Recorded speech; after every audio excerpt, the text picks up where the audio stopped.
about the noise, where legends rise.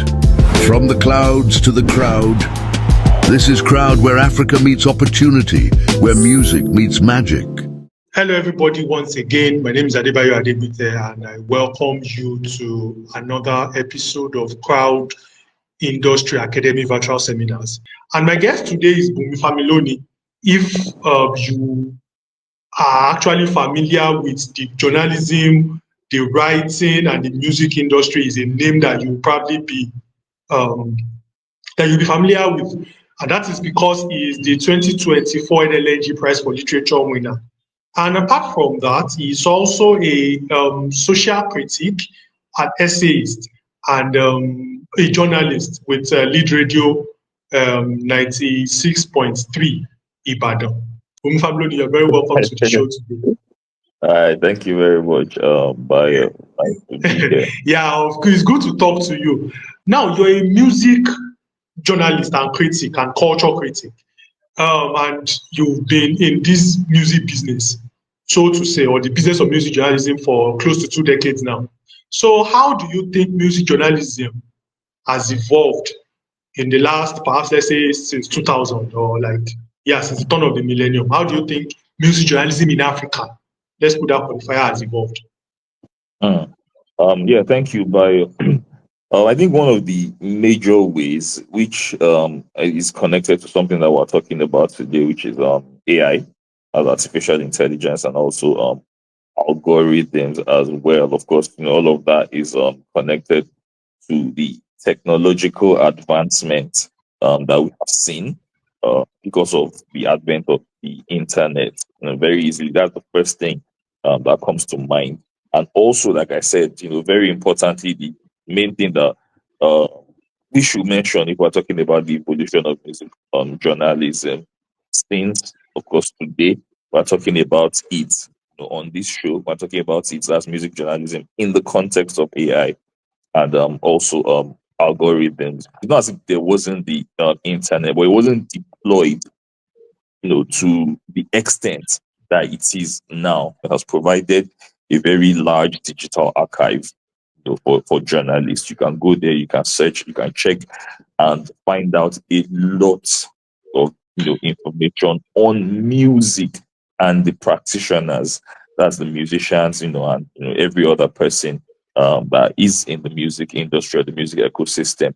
But the problem with that, it has to be mentioned, is that in this huge mine of digital archive that is the internet, especially for music journalists to mine, because of Nigeria's problem, peculiar problem of documentation, there's a whole lot that is left out here as well. That no matter how much technological advancement has happened, there are many things about Nigerian music from the past that you're not going to find on the internet. So you have to be on ground, especially the forerunners. That's before Fuji began. I'm sure, of course, but I'm sure and a lot of people that know me know that I talk about Fuji a lot. And you also mentioned it as well. But I'm just using this as an example. Now, of course, there's popular Nigerian music as well, which also has the same problem. So because of that general problem of documentation, so you're looking for stuff on Were, you're looking for stuff on Sakara, you're looking for stuff on Akpala. And I'm not talking about the music itself. I'm talking about information on the people who played the music, the people who played major roles here in the music. So what I'm trying to say that on one side, it has helped us, that evolution has brought us to a place where we have access to a huge digital archive. Then also on the other side of it, because of Nigeria's peculiar problem of documentation, we also don't have enough documentation on a lot of musical information. And this thing is, especially traditional music, folk music, you get, those kind of things. And there's not much really as a music journalist who's writing about hip hop. You get that you can get all of that has changed now. Go on the internet and then you get all this information. For example, producers, there's access to engineers. Now you send people messages, DMs on Twitter, on Instagram, on Facebook, send them messages that, okay, I'm a music journalist, I want to talk to you about this, I want to interview you. So the access is just unlimited as far as it goes. And that's one thing you get that change between then and now. Thank you very much for that insight. Very, very frank and very, very detailed. Anyway, so the next question I'm going to ask you, and it might actually be a bit related to the question I just asked. So, how important do you think music journalists are in documenting the African music ecosystem? Keeping in mind that, music is an expressive business in itself. A journalist documents. Music is also some documentation. At least I can sing, I can write down my lyrics. We have content creators who create content. We have PR who do PR for the musicians. So how important is music journalism itself as a discipline within the music ecosystem? All right, thank you. I think first of all, to respond to that contextual example that you gave about how some people might feel that some journalists might be feeling rather feuds between artists. So, like I said, the contextual example that you gave of the feud between Wizkid and Davido, which of course is not the first feud in music, in popular music or in any kind of music at all.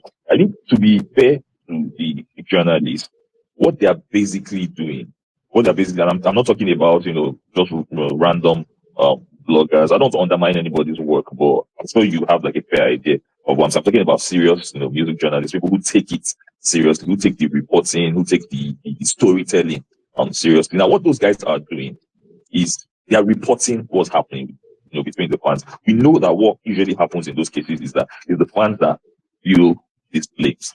Literally, they're the ones that fan the flames, of these things. And people say that, oh, why are fans doing this? But when you think about it, it's something that's always been happening. It has happened in Fuji, between Pasuma and Oshukwa. It has happened in rap between Biggie and Pac. The most famous one still happened last year, still in rap between Kendrick and Drake. I mean, it wasn't, yes, there was music that was made to diss somebody, which, sometimes happens, in these cases. But when the fans get into it, and these people have huge fan bases, just like the Wizkid and the video that I was saying, when the fans get into it, it turns into something else. There are a lot of personal stuff that, that comes into it. There's just so much that is being made of it, and then it goes on and then it gets blown out of proportion. But what the music journalist does in that case is that, so he's not taking sides. Music journalist is definitely not taking sides. He's basically just reporting what is happening between these fans, reporting the contribution of the fans, reporting also whatever it is that is going on between these two stars or these two artists that are involved in this thing. Whether there's some music that has come from them. So they are just looking critically at the matter. So that being said, now to the matter of the music journalist role in contemporary African music space, I think it's easy to be saying that your role, because you are using words, your role is to tell the stories, is to document the events. The thing of like the evolution that we're talking about now, it's your role to document that evolution, to map out to map the trajectory all the way back. How do you draw a line from Afrobeats to Afrobeats?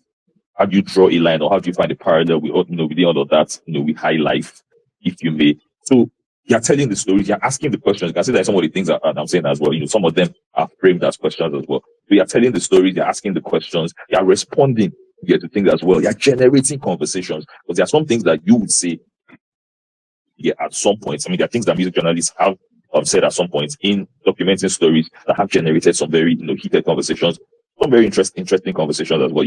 Some quarters would disagree, some would disagree, and then they were arguing back and forth. So it's the role that the journalist is supposed to play. And in all of this, still connected to what I said when I was talking about Wizkid and Davido, I think it's very important that your biases don't show. So your bias for a particular artist, for a particular musician, is not showing in you telling the story. In you documenting, you're totally unbiased, because it's not as if any of these artists have employed you. Now that's a different type of journalism. We see that happen. When there are some artists, Wizkid has a new documentary out, Kanye had his documentary. We've seen a bunch of artists who have had their documentaries. So they've had, you can say those guys are biographers or hydrographers. They've had these kinds of people probably follow them around with cameras, videographers, if you may, follow them around with cameras. Sometimes not necessarily even cameras, just documenting these things, with pen and paper, as it used to happen in the past. So those guys are dedicated to those particular artists. General music journalism now, it should be, no bias, because you are not writing about the figures per se. Yes, those figures feature in your writing, but they're not the main subject of whatever it is, whatever story that you're telling. The story that you're telling, for example, is the story of Afrobeats. So you're not going to say that, oh, it's Wizkid that is Afrobeats, or it's Burna that is Afrobeats, or that is Davido that is Afrobeats. So you're telling the story of a genre, you're telling the story of a culture how it has moved, how it has evolved, where it's going to, what it sounds like. Like I said, I'm not saying you won't mention those practitioners, or those people who are the custodians. You definitely mention them. But when you think about it, you are not focusing on Wizkid, you are not focusing on Davido. And one major reason is that those guys would pass and they would still be that genre. I mean, Bob Marley passed, it's still, reggae. That Touch passed, there's still reggae. Fela passed, there's still Afrobeat. There are a lot of people, after Fela who have played Afrobeat. So they're writing the story of Afrobeat yet, for example. That's, the singular Afrobeat now. They are not, right? They're definitely going to mention Fela. I mean, he created it alongside Tony Allen. You're going to mention Fela, you're going to mention Tony Allen, but you're not going to focus on that because there are hundreds of people that have come after that who have played Afrobeat as well in different parts of the world. It has to be the story of the music. So you have to know the sound, you have to know the instruments, you have to know music generally and understand how it works, how it's played, the history of that particular genre. So you can see now that it's not about the people. So you have to understand all this rudimentary stuff, all this basic stuff about that particular genre that you're writing. So you just read some very minimal stuff. For example, about area scatter, and they focus on things like their sexuality. But look, who's talking about the music that area scatter was making? Who's talking about the new punk era or the punk rock era, whatever you want to call it, of the 70s in Nigeria, Lagos, and in the East here at the time. So if there were those journalists at that time that were that fervent, of course they had their limitations, so not to be too harsh on them, but if we had them, as we have music journalists now who have all this access, there are a lot of archives that we would have met. But then you now as a journalist, one of your major roles, especially for African music, so you are also part of the people that are creating the archive for the next generation. So the next generation of music journalists and also music enthusiasts can go back to your work as a music journalist and say that, okay, we have an archive to actually go through because this person did the work. So again, thank you very much. That was quite long and a very great exposition on the role of music journalists, especially in the kind of music industry that we are in now. The next question again is going to be around now still storytelling. How do African music journalists continue to tell those useful and those valuable stories in the age of AI and algorithms? Well, first of all, I'm going to talk about what AI and algorithms are doing to journalism in general, now not just music journalism, or generally to like perception, textual perception, yes, in this case, and maybe even general perception. Well, we have to talk about how not just the creation of the work. We have to talk about also how, because of AI and exactly, consumption has also changed as well. So the way that it's being created has changed to an extent, but the way that it is being consumed has also changed as well. I mean, you mentioned that what happens is, because of the algorithm, you go to the top of the pile, or also it affects the frequency of it as well. Don't forget that. So it's not just about going to the top of the pile. It's also the frequency with which you see these things as well, which are not necessarily the best things. They are not necessarily the best products, but because of some way, somebody has been able to have access to tweaking the algorithm, whether financially or some other way, they have that visibility. Now talking about the way that is consumed, which I mentioned is that now those things are the things that are consumed, very quickly. So it's something that is in your front. I mean, somebody puts food in your front, that way you're going to eat before somebody tells you that, there's food like 10 meters or about 10 miles away. You're going to take what's in front of you first before you start thinking of something that is, all the way over there. So which has changed consumption. Before, when it was a level playing field, when you go and everybody, all the papers or whatever it is just out there, you pick the best out of it. I'd also said that it doesn't necessarily have to be the best that is at the top of the pile.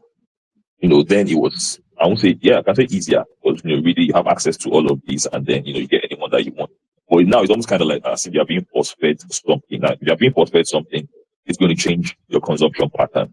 They're forcing you to eat something, you're going to have to take it. That's why it's that you're being forced to eat it. So you're eating something that is that might not necessarily be the best thing. Now, for you as a journalist, it's kind of tricky, really, because there's something, music journalism, let me keep it with music journalism, especially, where it's not just about telling the stories, it's not just about documenting the culture like you had mentioned. It has to be quality. And that's something that I never compromise on. There's a lot of stuff that you see these days that people are writing, people are talking about, because music journalism is not just the textual stuff, it's not just what people are writing, it's also what people are saying as well. And of course, that goes to what they're calling the pandemic of podcast. People are talking on podcasts, people are talking on radio, people are talking on TV about the culture Yeah, and all of that. So you see a lot of stuff and very dodgy quality. A lot of people that don't really know a whole lot about what they are talking about, and that's a problem for documentation, because I'd mentioned it that the things is that you're creating an archive. So imagine creating an archive of low quality for next generation that is coming, and then also because of algorithm propelled products, it is these low quality stuff that is in front of everything, and of course people are consuming, and of course the people that are coming after you, that's what they have access to. One thing that it does is that it just generally dwindles the entire how am I going to put it now? It dwindles the entire Afrobeat story. Let me use Afrobeat for an example now. Since that's like contemporary popular music in Nigeria now. Now, why it dwindles it is that you have seen all this music being made. Everybody is lost in the music. They are consuming it. How many people are writing about it? There's talk of that. Then people who are writing about it, who are talking about it in a very superficial way. They're not going into the depth of it. See, let me say something. When I talk about quality, there's a lot of stuff that I see. People are talking. For example, let me use Charlie Poppy as an example. When people talk about Charlie Poppy, there's hardly ever anybody.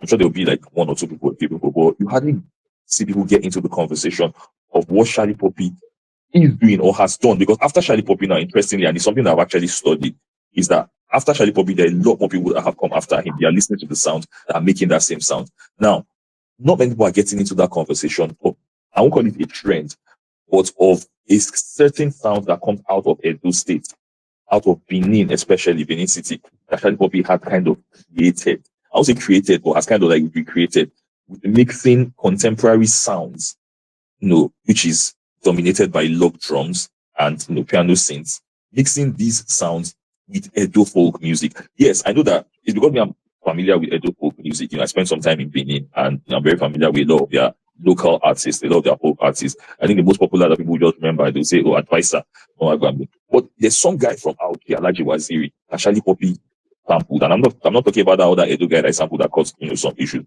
Nobody talks about how this Charlie Poppy guy and his producers actually get into the studio and they bring those old records from Edo, whether it's from out here, whether it's from Benin City, and then they're mixing it with the log drums and the piano synths, the contemporary sounds right now. So nobody's talking about the sound. Nobody is talking about, like I said, maybe a few people are talking about what the marriage of this sound is doing. Then also, like I mentioned, what it has now created as a sound that comes from Edo State.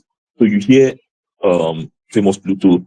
You hear Two Wise, I think it's Two Wise, that is the guy's name, or Two Tries, one song that has become very popular on TikTok as well, which is also connected to someone who we're talking about what TikTok is doing to music, the internet and social media as well.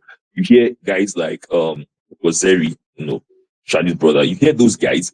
You hear there's a couple of other guys that I heard, and you hear that is the sound. So it's a path that someone like Charlie Poppy had created, which nobody is actually focused on. So that's what I'm talking about, like with quality. And you can't talk about these things without knowing the music that has come before these guys, which is the music that they are now going back to explore and to use in their own contemporary sounds as well. So if you're going to do music journalism, you have to be able to go back and forth. It's almost kind of like straddling eras. You have to be able to straddle eras. So we're talking about not just the present. You're not writing about Charlie Poppy.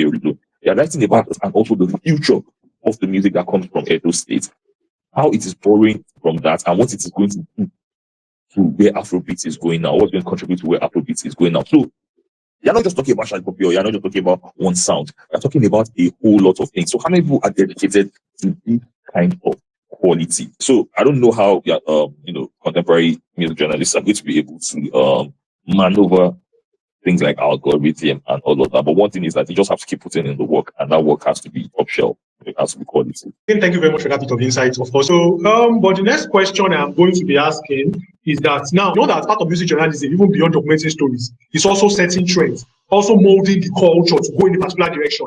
Because, with the likes of Animal Shaun, again, using him as an example, we know that part of what he did was not just work with people, but also turn the culture, because, his relationship with artists made sure that, everybody's always like, but that you're quiet, stuff like that, So, but do you think, with that example, do you think African journalists have gotten to a stage where they can set trends, or are we just reacting to what is going on around the world?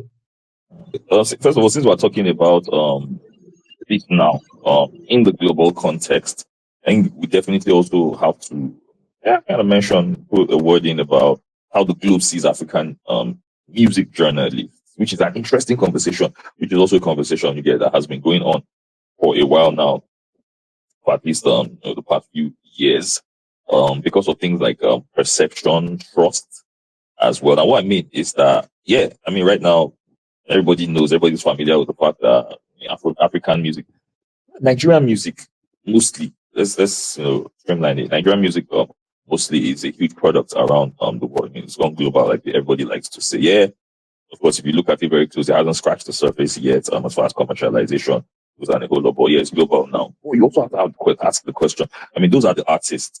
Those are the guys who are making the music, and some of the guys that are behind the scenes, behind the music as well, producers, engineers, and A&Rs and record label execs and things like that.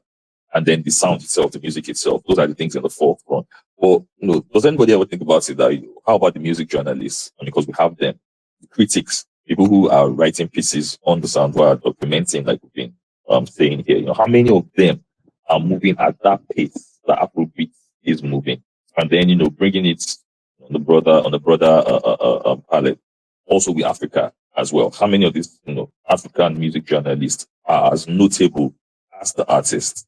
And what they were doing was that they were giving this work to foreign journalists. This was a big issue. I remember very well. You get in Nigeria, and I sympathize with the Nigerian music journalists. So they were giving those work. So you see the byline when you're reading something about Wizkid in The Guardian or in Pitchfork or in Vogue or in Elle or whichever culture or even fashion or music mag that you're reading. So you see the byline, you see the name of the person who has written it, and then it's this foreigner. Not necessarily a white person, but definitely this foreigner. The person is not Nigerian, or probably maybe some British Nigerian or Nigerian British or whatever the hyphenation. Some of the problems that those publications might have had is that's why I mentioned trust as well, because those are like top shelf publications. It's about quality. Can we trust these guys with the quality of the writing or the quality of the speaking or whatever, the quality of the speaking? How we were able to build that trust is right, and that's why I said in answering your last question that just keep doing the work, keep telling the stories, keep documenting in whatever format, whether you're writing, whether you're a videographer, whether you're a podcaster, or keep doing the work. And that I'd also said that as well, make sure that it's quality. So by the time those guys began to scout, that these international platforms began to scout, or the people that will be telling those stories on a global context. So when they began to scout for all those guys, and those guys began to write. So now, if you see the byline in Pitchfork, or you get in Rolling Stones, for example, that has also happened as well. Or some other top mag. It's Nigerians that are now writing their stories, and I'm very proud of them, and I'm very happy for them. As well. Also, there are more publications, more foreign publications on the global stage that are getting more African music journalists to come in and tell their stories as well. So I think bit by bit they are getting to that point, and that's why I mentioned trust. So those guys are now trusting them with those stories. One thing that Ayoshonaya had done, is that, and which is a very important thing. In the 90s, we had this thing of going around, especially on his stores. That's Wasiu stores. That's K1, the ultimate, known as K1, the ultimate now. So he used to go with him, go on all those stores all over the place. So these guys, they see it, on the global stage, and like, okay, this is good. If we're going to tell the story of Fuji, or not even if we're going to tell the story of K1, it would be nice. Let's have these guys footage. Let's have these material and use this. Then he has also done that with Afrobeats as well. So that's a documentary that I think people talk about, that we've seen going to the next Netflix deal as well. So I think it's very important, and it's quality. The way he tells the story is quality. It was just some guy who had just put together a number of clips, spliced things together, and all of that. And then the storytelling is not. Netflix is not going to touch it, but they're looking for top quality. So like I always say, don't compromise on your quality. Just keep doing your work, or whatever you're doing as far as documentation goes. But don't compromise your quality. And trust me, I think you'll begin to get to that global stage where they are setting trend. Thank you very much again. We are reached almost at the end line of a very, very insightful, almost an hour now with Bunmi Familoni, journalist, social critic, writer, documenter of culture. And let's go to the final question that I'm going to be asking you today. What is your hope for the future of music journalists in Africa? And well, again, I'll sneak that question in, that how should music industry professionals, particularly those who don't have a big name like Ayoshonaya and the likes of them, Joey Akan and Co, and you, if I'm allowed to indulge you in that sense, how do you think you can prepare for that future? And what is your hope for the future of African music journalism?